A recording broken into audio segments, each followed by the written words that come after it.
नमस्कार दोस्तों एसएमटीसी इंस्टीट्यूट में आप सभी का स्वागत है। दोस्तों हर दिन की तरह आज भी हमारा लाइव क्लास स्टार्ट होने वाला है और ये लाइव क्लास उन सारे बच्चों के लिए होता है जो बच्चे हमारे पास एसएमटीसी धनबाद से मोबाइल रिपेयरिंग का ट्रेनिंग कंप्लीट करके घर जा चुके हैं। तो चलिए आज का लाइव क्लास को कंटिन्यू करते हैं और देखते हैं आज के बच्चों के साथ में क्या क्या प्रॉब्लम परेशानी है।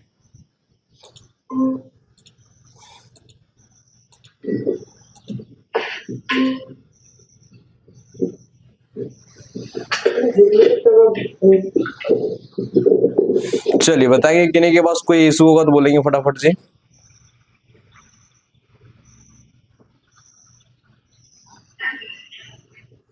सर प्रणाम सर। हाँ प्रणाम, बोलिए जी। Sir Samsung A01 core phone है जी, उसमें ग्राफिक आ रहा है सर, लाइट लेकिन आ रहा था जा रहा था, तो हम उसमें बूस्ट कॉइल कोई दूसरा फोन से उठा के डाल दिए। तो फिर लाइट भी बढ़िया आने लगा, उसके बाद थोड़ी देर के बाद लाइट फिर चला गया। ओके, तो लाइट सेक्शन में पहले कूल टेस्टिंग करके देखो ना, कोई लाइन में इशू वहां तो नहीं ना है या कोई कंपोनेंट। हम पूरा चेक कर लिए। तो जो कॉइल लगाए थे वो कहाँ से खोल के लगाए थे? वो हम रेडमी का Y2 से उठा दिया। लाइट सेक्शन से ही उठाए थे ना बूस्ट कॉइल? हाँ, लाइट सेक्शन से उठा दिया। एक बार उसको फिर से रिपीट करके चेंज करके देखो ना, हो सकता है वो काम अच्छे से नहीं किया हो या फिर वो खराब हो। हाँ ये भी हो सकता है सर, लेकिन हम उसको उठा के फिर हम दूसरा चेंज करके सैमसंग का ही उनको ही सेट से उठाए थे। तो अब वो लगाए तो फिर कुछ लाइट आने लगी और ग्राफिक भी हट गया। ओके, अभी क्या हो रहा है? अभी ग्राफिक लाइट दोनों नहीं आ रहा है क्या? दोनों नहीं आ रहा। ओके, दोनों नहीं आ रहा है। तो देखिए सिंपल सा चीज है, आप वहां पे चेक कीजिए बेड जो डिस्प्ले कनेक्टर है उसमें कूल टेस्टिंग कीजिए अच्छे से, ग्राफिक सेक्शन में भी चेक कीजिए और लाइट सेक्शन में भी चेक कीजिए, कहीं और इशू तो नहीं ना हो। कैसा प्रॉब्लम क्या था? वाटर डैमेज वगैरह फोन नहीं ना था? नहीं सर, वो ना बोला कि हल्का गिरा था फोन, उसके बाद ऐसा हुआ। ओके ठीक है, तो एक बार उसको आई टेस्टिंग बढ़िया से देखो, कोई कंपोनेंट वगैरह निकला तो नहीं ना, या कोई कंपोनेंट वगैरह खराब तो नहीं। लाइट और ग्राफिक दोनों देखना, क्योंकि दोनों सिमिलर सेक्शन होता है, दोनों इक्वल सेक्शन होता है। ठीक है, एक बार बढ़िया से कूल टेस्टिंग कर लो। कूल टेस्टिंग करने के बाद दोनों सेक्शन में हॉट टेस्टिंग कर लो। ठीक है, VPS पावर इन जितना हो रहा है वो हो रहा है कि नहीं हो रहा है, बूस्ट कॉइल के बाद जितना आउट डायोड के पास हो रहा है उतना हो रहा है कि नहीं, स्विचिंग कर रहा है कि नहीं, ये सब जांच एक बार कर लो। नहीं समझ में आएगा तो कॉल कर लेना। और किन्हीं के पास कोई इशू बताएंगे?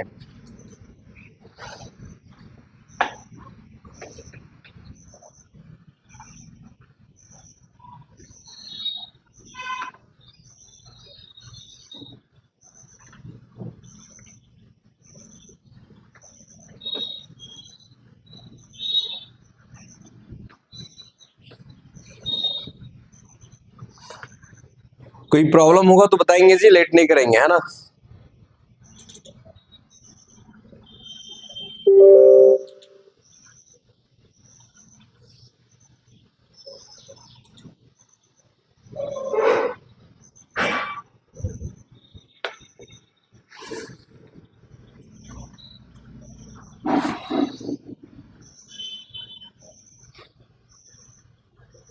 हेलो जी बोलिए।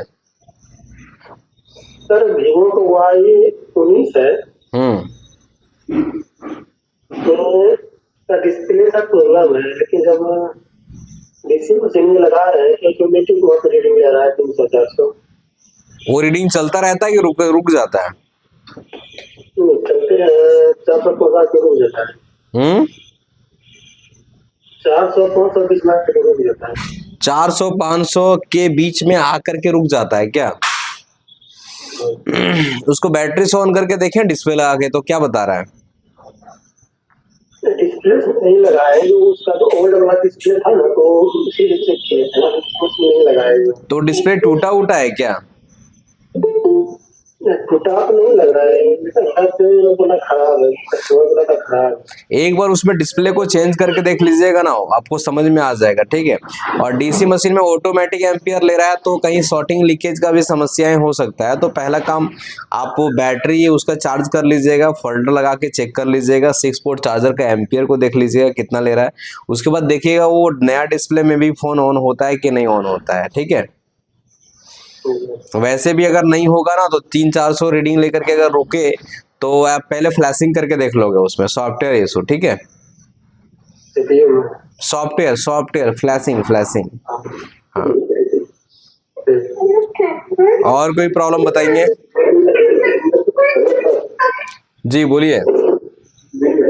सर एक फोन है G5। हाँ। उसमें पासवर्ड लगा है, 3 पासवर्ड लगा है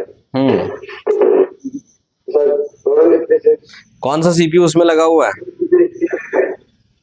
सर CPU का कीपैड फोन हाँ, कीपैड फोन है ना, कीपैड फोन है तो उसमें ज्यादातर सीपीयू एस्पेडम का लगा रहता है। तो उसका लॉक तोड़ने के लिए एसपीडी फ्लैश टूल से तोड़ सकते हो, फ्री का टूल है, तुरंत डाउनलोड करके और तोड़ सकते हो, कोई दिक्कत नहीं है। एक बार चेक कर लेना, सीपीयू कंफर्मेशन कर लेना, नहीं समझ में आएगा तो कॉल कर लेना। और कोई दिक्कत है?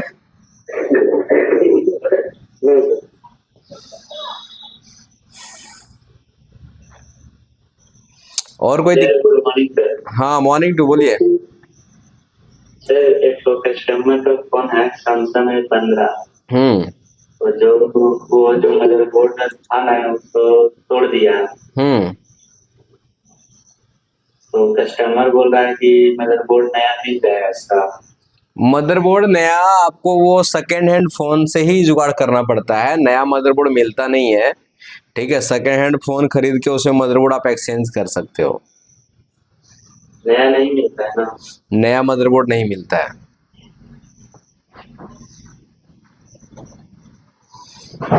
ठीक है, ठीक है। और कोई दिक्कत बताएंगे? जी बोलिए। सर्विस सेंटर में तो मिल जाएगा। सर्विस सेंटर में, वो सर्विस सेंटर का अलग बात है, वो तो आपको पूरा लगा के देगा ना, वो काफी चार्ज लेगा ना। अब जो फोन 8,000 का है वो सर्विस सेंटर 6,000 मदरे मोड़ का लेगा, तो लगाएगा कस्टमर। कस्टमर को भी एक रीजनेबल प्राइस में 3-4 हजार में चाहिए ना, 2500 में चाहिए ना, समझे कि नहीं? उतना में ही सर्विस सेंटर में मिलेगा।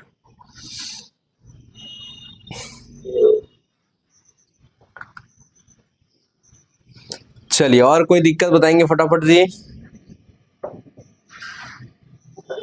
Good morning sir. Good morning to Dheeraj, बोलिए।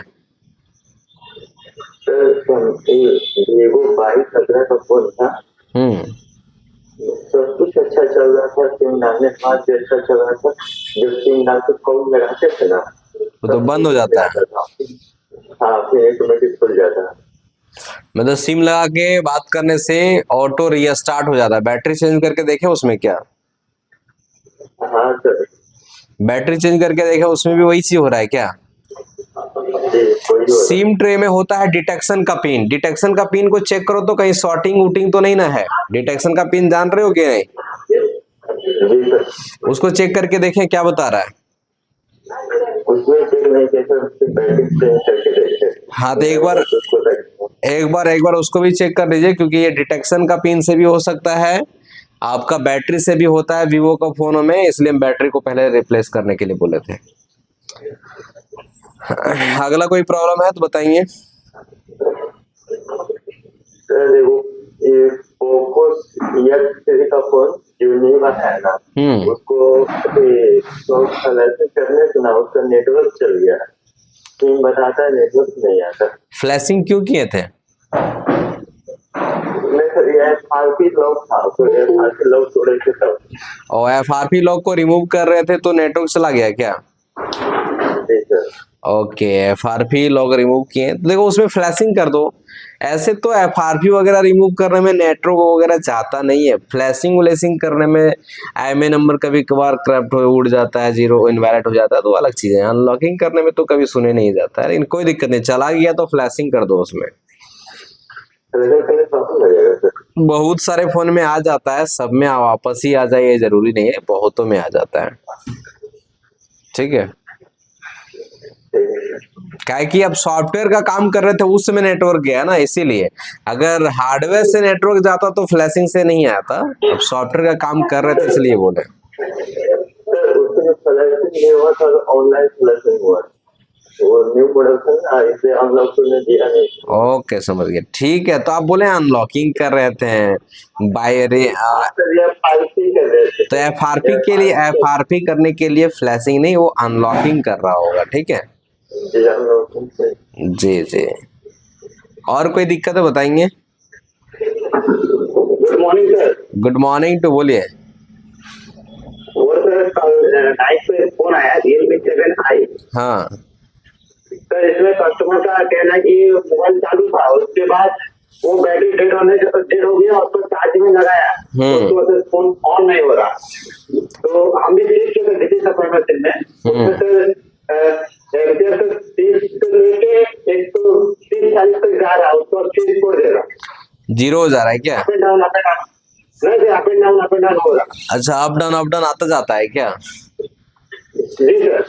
जी। मतलब पावर बटन जब इसे प्रेस करे तो 30 से ऊपर चल जा रहा है, 130-40 150 तक जा रहा है। हाँ। उसके बाद फिर वही नीचे आ जा रहा है, डाउन हो रहा है, फिर आप हो जा रहा है। चलिए, अगर ऐसा हो रहा है तो आप क्या करो, फोन बंद कैसे हुआ है? चार्ज में लगाया तो बंद हुआ है ना? नहीं सर, उसका फोन पूरा चालू था, बैटरी खत्म हो गया तो स्विच ऑफ हो गया, उसका घर में चार्जिंग में होता लगाए तो चालू नहीं हो रहा। चलो ठीक है, कोई दिक्कत नहीं है। सबसे पहले आप चार्जिंग सेक्शन को चेक किए, वीबैट का लाइन में वोल्टेज पहुंच रहा है अच्छा खासा? जी सर, हम उसमें विवस में ठीक चल रहा है। बैटरी कनेक्टर में सर वो जो बिजली सप्लाई में जो दिया था ना कनेक्टर सर, हम उसके शुरू से भी चलाने की कोशिश किए तो सर उसमें भी श्रेणी एम्पियर दिखाया था। नहीं वो तो ठीक है, लेकिन जब आप 6 वोल्ट चार्जर में लगाते हो, 6 वोल्ट चार्जर में कोई एम्पियर लेता है? हाँ सर। कितना? उसमें एम्पियर तो शो करा सर 3 3 पॉइंट कुछ एम्पियर शो कर रहा था 6 वोल्ट चार्जर में। जी सर। तो वीवैट का लाइन ओके होना चाहिए, वीपीएस पावर भी बनना चाहिए। अब वहां पर देखो, वो फोन को डीसी मशीन से ऑन कर रहा है तो कुछ रीडिंग लेकर के रुक जा रहा है, और यहाँ पे 100 से प्लस रीडिंग ले रहा है। तो आप पहले उसे फ्लैशिंग करके देखोगे, सॉफ्टवेयर फ्लैशिंग करके देखोगे, उसके बाद आपको पता चलेगा कि सीपीयू एमएमसी कहाँ पे काम करना चाहिए। ठीक है, पावर ऐसी के पास भी चेक कर लीजिएगा, हॉट टेस्टिंग, उसका इनपुट वोल्टेज और उसका आउटपुट वोल्टेज। और पहले पावर हाँ, चेक कर लेते हैं। पहले पावर ऐसी के पास चेक कर लीजिए। और कोई दिक्कत बताएंगे?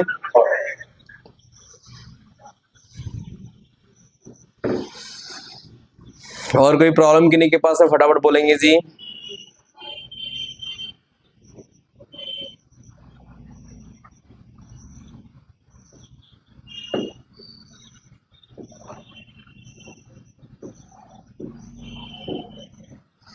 चलिए, आज का क्लास को यहीं पे बंद करते हैं, फिर हम लोग मिलते हैं कल।